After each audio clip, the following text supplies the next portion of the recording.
ভারত ও পাকিস্তানের মধ্যে সম্প্রতি যে উত্তেজনা ও সামরিক সংঘাত চলছিল তারই প্রেক্ষাপটে গেল শনিবার যুক্তরাষ্ট্র একটি গুরুত্বপূর্ণ ভূমিকা পালন করে। তাদের মধ্যস্থতায় উভয় দেশ একটি পূর্ণাঙ্গ তাৎক্ষণিক যুদ্ধবিরতিতে সম্মত হয়। মার্কিন প্রেসিডেন্ট ডোনাল্ড ট্রাম্প ব্যক্তিগতভাবে উভয় দেশের নেতাদের সঙ্গে আলোচনা করে এই সমঝোতা নিশ্চিত করেন। তবে যুদ্ধবিরতি ঘোষণার পরও কাশ্মীর অঞ্চলে সংঘর্ষের খবর পাওয়া গেছে। পাকিস্তানের বিরুদ্ধে যুদ্ধবিরতি লঙ্ঘনের অভিযোগ তুলেছে ভারত। তবে ভারতের বিরুদ্ধে একই অভিযোগ করেছে পাকিস্তানও।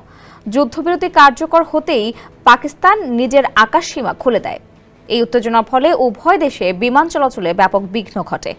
ভারতে ৩২টি বিমানবন্দর ১৪ মে পর্যন্ত বন্ধ ঘোষণা করা হয় এবং পাকিস্তানে ১৭% ফ্লাইট বাতিল করা হয়।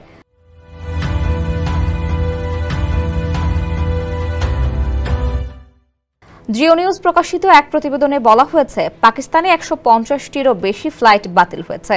দেশটির করাচি, লাহোর, ইসলামাবাদ সহ বিভিন্ন শহরের বিমানবন্দর থেকে ফ্লাইট বাতিল হয়েছে। পাকিস্তান অপারেশন বুনিয়ান উন মারসুস শুরু করে ভারতের আগ্রাসনের জবাব দিয়েছে।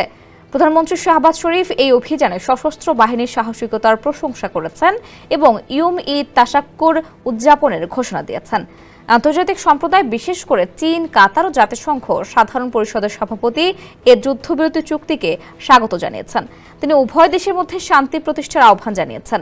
এদিকে যুদ্ধবিরতি কার্যকর হলেও সীমান্ত অঞ্চলে বিক্ষিপ্ত সংঘর্ষ এবং পারস্পরিক অভিযোগের কারণে পরিস্থিতি এখনও উত্তেজনাপূর্ণ। উভয় দেশ শান্তি বজায় রাখার অঙ্গীকার করলেও বাস্তব পরিস্থিতি এখনও স্থিতিশীল নয়।